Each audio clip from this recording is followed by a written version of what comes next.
Thank you. Thanks for watching. Thanks for joining us here in Hollywood, California. Home of the back-to-back World Series champion Los Angeles Dodgers. We won 2 in a row. I don't know, man. If you missed it, it's hard to argue that this World Series wasn't one of the, if not the greatest World Series of all time, including a crazy, tense 11-inning Game 7. The Dodgers became the worst thing to happen to Toronto since Kendrick Lamar. And it was the perfect Hollywood ending. It really, they even shot it in Toronto, I guess for the tax incentives. And this city hasn't been this happy since Bo Met Talks. Right, Guillermo? You're happy, huh? Yeah, very happy, yes. I know you are very happy. You know, this was a real notification from the Nextdoor app. I have that Nextdoor app, and I got this right after the game ended on Saturday night. It says, fire reported within 0.1 miles of your home. A bus is being surrounded and attempted to be set on fire, which I guess they weren't successful because they didn't set the bus. They're really slipping. There were no major incidents. There were only 7 arrests. This was the scene downtown immediately after the game ended. The fire trucks were on alert because there were fireworks everywhere and people jumping into each other. So here's the fire trucks. And people just jumped on the fire truck to ride along with them. Now, this is very dangerous. There were cars doing donuts in intersections. This happens every time. Miraculously, nobody got hurt. But this guy somehow got covered head to toe with blue paint and went on the run. Underpants Smurf was not captured, fortunately. But the Blue Jays were a very worthy opponent. The Blue Jays finished in last place in their division last year. I assume you're from Toronto, and this year they got 2 outs away from winning their first World Series since 1993, which I know is a bummer, but I want to send a message to you guys and to all our friends in Canada. If it's any consolation, we want you to know that if there's any team we would have been okay losing to, it was you, okay? But with that said, we really needed this. Things are not good down here, okay? And I hope that as a gesture of goodwill, you will accept our gift of Katy Perry to your former leader. Tomorrow night, we will be joined by some of the World Series champs. We got a bunch of Dodgers coming to the show, which will be fun.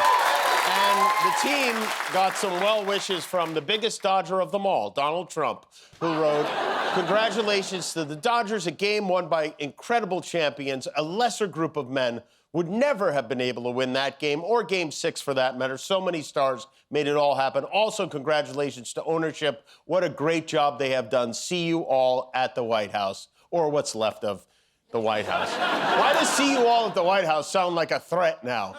Maybe Tacky Robinson will give the Dodgers a tour of his new bathroom. You know, Trump spent the weekend posting photos of his awesome new toilet renovation at the White House. You know, it's important to remember, he's not just the president, he's also your most annoying friend on Instagram. According to a new poll from CNN, Trump's approval rating is at its lowest point since he retook office. It's at 37%, which happens to also be the same percentage of neck he leaves unspray tanned. His disapproval rating is 63%. And what do you do when you have a terrible approval rating? You throw the most ill-timed, tone-deaf Halloween party imaginable. Hours before millions of low-income Americans are set to lose their SNAP benefits, Trump flew to Mar-a-Lago for a big Halloween bash with a Great Gatsby theme, which is a theme you would select only if you've never read The Great Gatsby. Guests at the soiree were welcomed by a half woman, half bird. Inside was a 1920s style nightclub scene. Everyone was all dressed up. They had singers, they had dancers, they had people dressed up like flappers.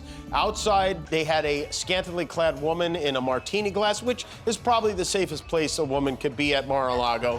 And then you have F. Sharp Fitzgerald lapping it all up with his sidekick, little Marco Rubio. Look at Marco Rubio. It's rare you get to see a photo of someone at the precise moment their soul exits their body.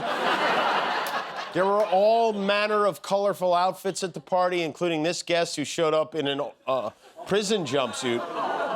It wasn't a costume. Turns out it was a wealthy donor who came straight from Rikers Island to thank Trump for the pardon. You know, throwing a party at your private golf club where the theme is rich white people, hours before millions of Americans are set to lose their food assistance, might be the Trumpiest Trump move of all time. It felt like the last big bash before the Epstein files come out. The Great Gatsby weighed in on the SNAP funding fiasco on his Twitter platform, Truth Social. He wrote, "I do not want Americans to go hungry just because the radical Democrats refuse to do the right thing and reopen the government." That's true. He doesn't want them to go hungry. He just wants them to lose their health insurance. He wants them to eat, but health insurance, no. And today we learned that the Trump administration is only going to fund about half the monthly food benefits families on SNAP get. He wanted to cut all their benefits, but a judge ruled that they have to pay at least half, and so they're doing that. We're on day 34 of the government shutdown now. Trump won't even meet to figure out how to get things back on track. I'm always going to meet. All they have to do is open up the country. Let them open up the country, and we'll meet. We'll meet very quickly. But they have to open up the country. It's their fault. Everything is their fault. That's right.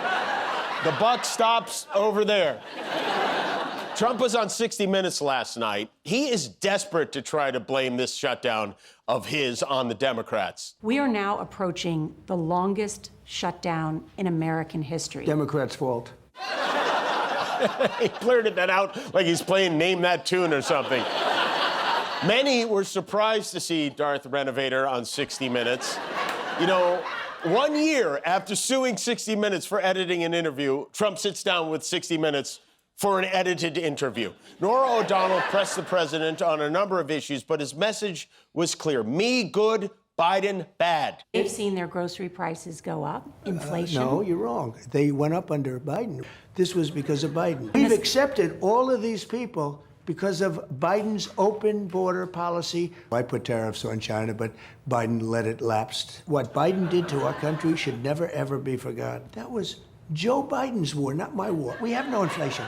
Biden had inflation and he didn't have tariffs. Look what happened to our country by having Biden as the president. Our country went to hell. Yes, it did.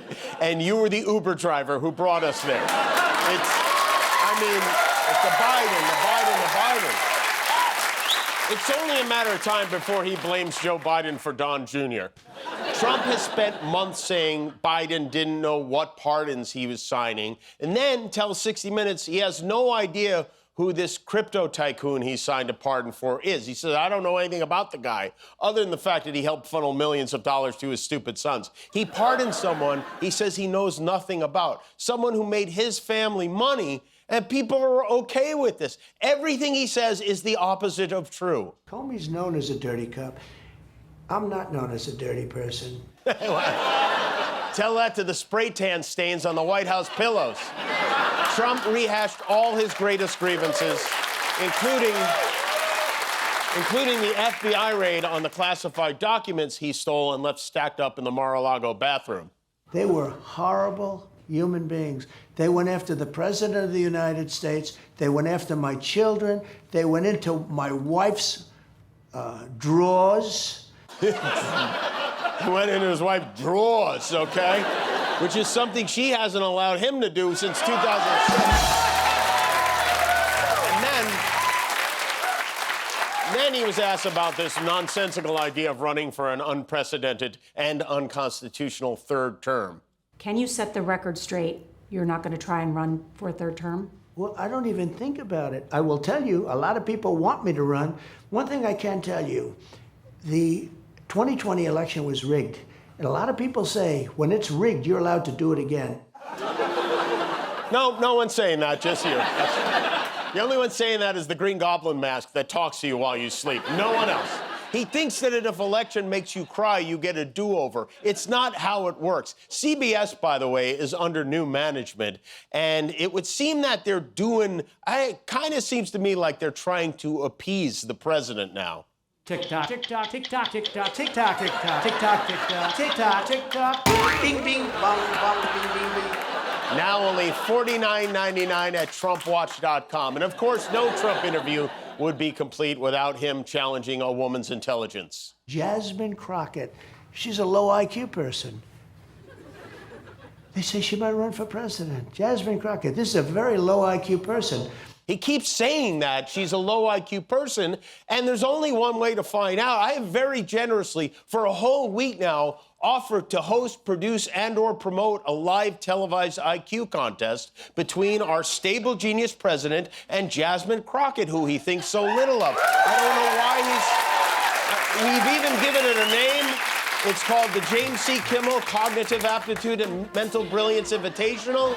Jasmine Crockett said she's in. She told me herself she accepted his challenge immediately, but we still don't have an answer from Donald Trump. I know he knows about it. I said it on TV.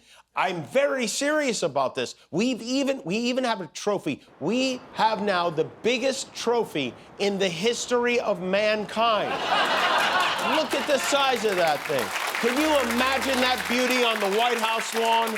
A physical testament to Donald Trump's intelligence. Come and get it, Mr. President. You know you want it. You could fill it with bubbles and bathe in it. You can't do that with a Nobel Prize. I'm starting to think he might be scared. What do you think, Guillermo? I think he's afraid, Jimmy. How did you get back in here so fast? Oh, running. I'm not in a great condition. Did you go trick-or-treating on Halloween? Yes, I did, and I took my son and Did you eat any of his candy afterward? maybe 2 or 3. 2 or 3? What'd you take? That Kit Kat. You took the Kit Kat. You know, we took the kids out trick-or-treating. My cousin Mickey came over with her kids, but before she left, her husband Eric set up an elaborate take-a-candy bowl on a stool so the kids in their neighborhood would get something. And while we were trick-or-treating, Eric gets a notification from his Ring cam, and he's kind of excited. He's like, oh, I got a trick-or-treater. The first kid at his house is a teenager who takes all the candy, takes it all, rides off on his e-bike. And as you might imagine, Eric was very upset by this until later on. And this is a great lesson, I think, because just when you think the future is bleak, a different child shows up. He sees the empty bowl. That's gone, so we're just gonna fill that. And watch this.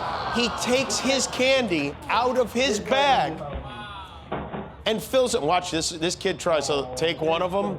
The bigger kid, he's like, yeah, I'll take one of those. They're like, no, you will not. Put that back. And I mean, can you imagine just doing such a thing? If this was Willy Wonka, he'd own the factory now. I just want to say to that young man, I don't know who you are, but you have restored our faith in humanity, and we thank you. The spirit of Christmas on Halloween.